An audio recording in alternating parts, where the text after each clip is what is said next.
Hello students, this is the very important topic of class 10th. Sometimes one marker sums usually ask by this topic. So this is related to how you can determine the nature of the decimal expansion of rational number. Right? So I have written a theorem here. This is the actual form of the condition which I have expressed in the form of theorem here. Like for example, suppose I am saying that let x be a rational number. We know that we are working with rational numbers only. For irrational number there is no any such conditions. So there is no any theorem like this. And x can be expressed in the form of p upon q, where p and q are co-prime. These conditions we have already taken to prove irrational numbers also. So now if prime factors of q is in the form of 2 raised to the power m into 5 raised to the power n, means this is the very important part of this. This particular value of 2 raised to the power m, 5 raised to the power n will tell you that expansion of a rational number, decimal expansion, it will terminate or will not terminate. Right? So how can you find it? So by seeing the power. Right. First of all, I have taken one case. If we will get terminating rational numbers up to greater number, so how can we get define that we will get a terminating number or not terminating number? So you can check if suppose I am taking one example here, because by example it is more better to explain. Suppose I am taking 17 upon 8, right? And on the other way, suppose I am taking 64 upon 455. So it means we will deal with the denominator here only. So if you see the power of, if we will do the factors of 8, so it is 2 cube. Now according to this condition, 5 is not here, only 2 is here. So what we will do, can we make a 5 here? So with the same power, whatever the power 2 is having, we will multiply by 5 raised to the power 3.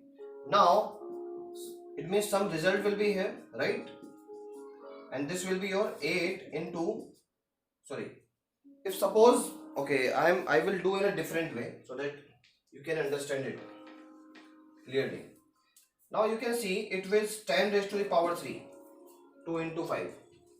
Now this 17 into 125 divided by 1000, it means it will terminate, whatever the value will be here, it will terminate up to 3 decimals, right?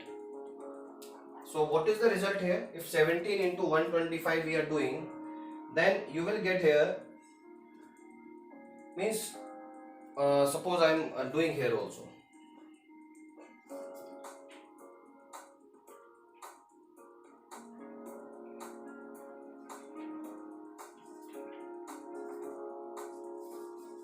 So we will get 2.125, right? So you can see here.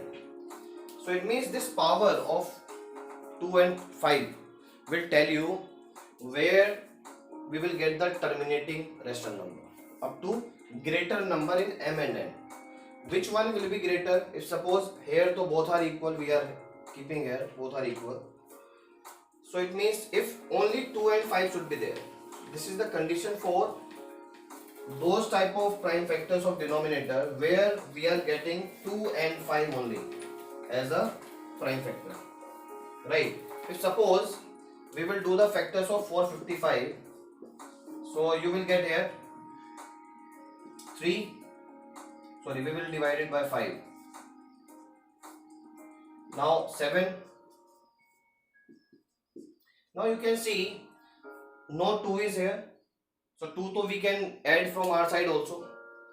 But if you see this 64 and this is 5 into 7 into 13, if we are getting in denominator some other numbers except 2 and 5, right? अब हमारे पास 7 और 13 आ गया. 5, अगर 2 and 5 अकेले रहते हैं, only 2 and 5 factor are here, then we can say that कि ये terminate हो जाएगा. अगर कोई और फैक्टर मिला 2 और 5 के अलावा साथ में, then you will say that कि ये नॉन टर्मिनेटिंग रिपीटिंग डेसिमल में चला जाएगा. तो in this case you will say that 7 and 13 are the factors, because if we want a terminating decimal then only 2 and 5 should be there, or any one should be there, because if we will put here any one, so we can place 2 from our side, it is power 1 power 1. If there is 2 and 5 only, suppose I am having like this 64 divided by 2 raised to the power 2 and 5 raised to the power 3, then powers are different, so what we will do, we will make the power equal of both. We can multiply by 2, so that what is it will be, it is 2 cube and 5 cube. So it means we can find the way, मतलब अगर power कम ज़्यादा है तो हम एक दूसरे number को, अगर 5 की पावर ज़्यादा है तो हम 1 2 मल्टीप्लाई करके इंक्रीज कर लेंगे, अगर ये कम है हम इसमें मल्टीप्लाई करके ज़्यादा कर लेंगे. बट अगर कोई ऐसा नंबर है जो 2 और 5 के अलावा है वहाँ पर, तो दूसरा फैक्टर है, तो उस केस में आप कुछ नहीं कर सकते. तो this is the very simple way to find that we will get a terminating decimal और we will get a non terminating repeating decimals. तो ये थ्योरम ऐसा कुछ डिफिकल्टी वाली बात नहीं है, इसमें कोई प्रूव नहीं करना है. Only what we have to do here, we will check कि the factors should be 2 and 5 only, या 2 या 5 में से एक होना चाहिए. We will multiply the 2 in denominator and numerator. But अगर 2 और 5 के अलावा कोई दूसरा फैक्टर आ गया तो ये नॉन टर्मिनेटिंग रिपीटिंग डेसिमल में चला जाएगा. राइट. तो ये इस थ्योरम का मेन हिस्सा था. अब सपोज मैं इसकी हम बात कर रहे थे, ये तो कभी हो गई ये नॉन टर्मिनेटिंग. रीजन आप क्या लिखेंगे, रीजन आप ये लिखेंगे, denominator is containing 7 and 13 factor. So for getting a terminating decimal, we should only have 2 and 5 factors there, not 7 and 13. Means no anyone else, right? अब NCERT में अगर आप देखते हैं, सपोज ये था कि सपोज आपके पास रेशनल नंबर है और आप किस तरह से पता करोगे कि वो टर्मिनेटिंग होगा या नहीं होगा, या टर्मिनेटिंग होगा तो कितने डेसिमल तक होगा, और टर्मिनेटिंग नहीं होगा तो क्या क्यों होगा. So everything is related to with the factors of denominator. Right. अब आ जाते हैं जो नेक्स्ट इसमें क्वेश्चन हम रेज कर सकते हैं. We will do the reverse part. And what is this reverse? Suppose कोई भी क्वेश्चन ले लेते हैं,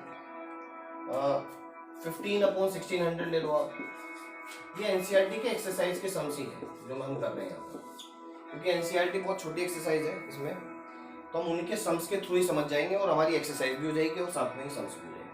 अगर मैं 15 की बात करता हूँ तो 15 में अगर मैं 1600 के फैक्टर करने बैठूंगा तो 1600 के फैक्टर क्या होंगे. एक और भी सम्स कर लेते हैं ताकि एक बार समझ में आ जाए.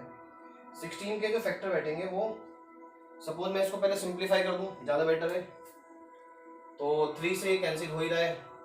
सपोज मुझे 1600 की फैक्टर करने पड़ गए बाय द वे, तो ये हो जाएगा तुम्हारा 800, 400, 200 एंड दिस इज 100, 50 है जी, 25, अच्छा ये 5 और ये आप देख रहे हो 2 कितना है, 2 3 4 5 6, तो 2 raised to the power 6 तो ये आ गया 5 स्क्वायर. अब 5 की पावर हम दोनों बराबर होने चाहिए तभी हम कुछ कर सकते हैं.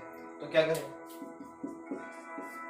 कुछ नहीं करना है. कितने 5 और चाहिए, यहाँ 6 है, 4 मतलब 2 और 4 से और मल्टीप्लाई कर देते हैं आप. So what it will be now, ये हो गया 2 raised to the power 6 and 5 raised to the power 6. अब इट इज वेरी इजी. तो 15 into 5 raised to the power 4. अब वो सिंपली आपसे क्या पूछने वाला है, वो ये पूछने वाला है कि जो डेसिमल टर्मिनेट होगा वो अप टू कितने डेसिमल के बाद होगा. तो आप कहते हो कि अप टू 6 डेसिमल पे होगा, क्योंकि ये जो पावर होती है ये बताती है. राइट. बड़ा इजी समझ. अब है द नेक्स्ट वन. नेक्स्ट क्या है, सपोज मैं आपसे उल्टा कर ले लेते हैं. इन्होंने क्या किया है, एक सम है मेरे पास, इसमें है कि 129, सपोज ये बोल रहे हैं 129 divided by 2 square into 5 raised to the power 7 and 17 to the power 7 raised to the power 17, sorry. अब ये पूछ रहे हैं कि कैसा मतलब डेसिमल होगा, टर्मिनेटिंग होगा या नॉन टर्मिनेटिंग रिपीटिंग होगा, राइट। अब मैंने आपको बताया कि अगर 2 और 5 के अलावा एक भी मिल गया तो ये सीधा कौन सी कैटेगरी में चला गया, नॉन टर्मिनेटिंग। सिंपल है, कुछ है नहीं इसमें, non terminating repeating. Non repeating मत कर देना यहाँ पर, नॉन रिपीटिंग करते ही ये इरेशनल नंबर की कैटेगरी में चला जाएगा, और ये इरेशनल नंबर की बात हम कर भी नहीं रहे, यहाँ रैशनल नंबर की बात होगी, राइट। तो एक तो ये इस तरह के सम्स आते हैं। दूसरे सम्स कैसे आ सकते हैं? दूसरे सम्स में क्या होगा कि आपको वो डेसिमल दे देगा इस बार, right. You will get the decimal and with the help of decimal you will try to find कि वहाँ पर क्या आने वाला है, मतलब डिनोमिनेटर में कितना कौन कौन फैक्टर रहा होगा, right. So I am taking one example और two examples. Now you know decimals are given here, and you have to find what is the nature of factors of denominators. So you will check that one, prime factorization of the denominator by this.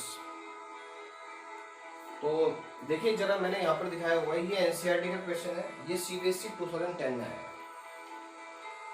तो अगर मैं इस वाले decimal की बात करता हूँ तो it is which type of decimal, ये टर्मिनेटिंग है।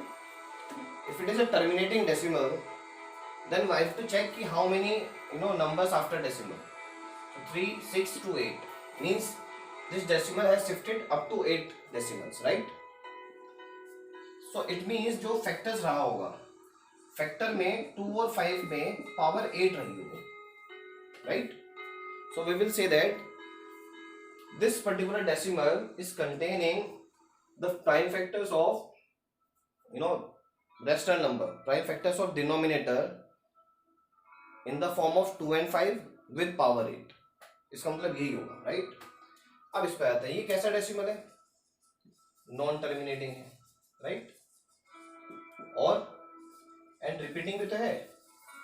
अच्छा, अब रिपीटिंग हुआ ये, अगर ये रिपीटिंग हो गया तो इसका मतलब है कि 2 और 5 के अलावा एक नंबर और कोई रहा होगा, 1, 2 जो भी रहा होगा, मतलब मोर देन 2 and 5 फैक्टर्स हैं इसके अंदर।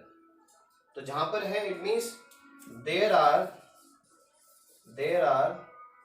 one or more factors, right, other than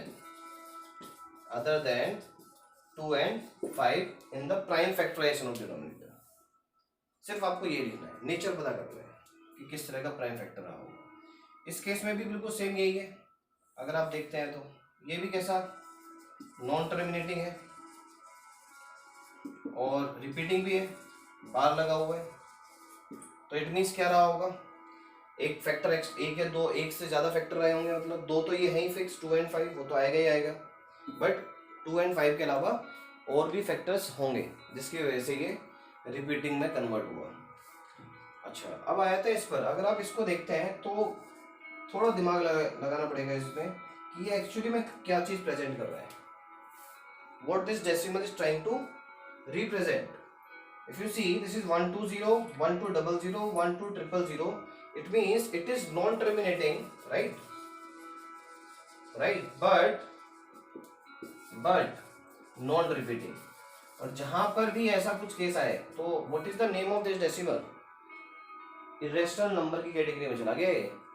और जहां irrational number की कैटेगरी में चला गया तो why we will ask या we will say about 2 and 5, क्योंकि यहाँ पर तो हम वो अप्लाई नहीं कर सकते, तो हम बिल्कुल यहां पर लिख देंगे it is a irrational number, it is a irrational number. तो ये कहीं ना कहीं किसी ना किसी का स्क्वायर रूट रहा होगा, कुछ ऐसा करके, राइट। तो इट मींस इसका कोई हमें, क्योंकि इसमें डिनोमिनेटर पॉसिबल भी नहीं है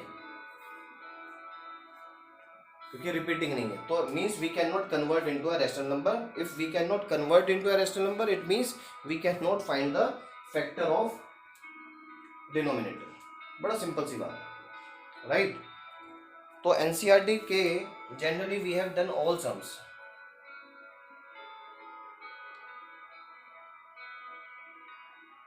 क्लास यही है कि इसका जो थर्ड सम वो यही था। और अगर फर्स्ट बात करते हैं तो फर्स्ट के examples we have done 64/455, 17/8। You will check, अगर 2 और 5 के अलावा कोई फैक्टर है तो आपको सीधा बोल देना है वो नॉन टर्मिनेटिंग रिपीटिंग है। और अगर 2 और 5 ही है तो आप पावर देखोगे, किसकी मैक्सिमम पावर है, 2 की पावर मैक्सिमम है या 5 की है, और उसी के अकॉर्डिंगली आप दोनों की पावर सेम बनाओगे और फिर आप बोल दोगे कि कितने डेसिमल प्लेस तक वो जाएगा, टर्मिनेट होगा, right. So this is all about this exercise. So I hope this one is clear. Thank you.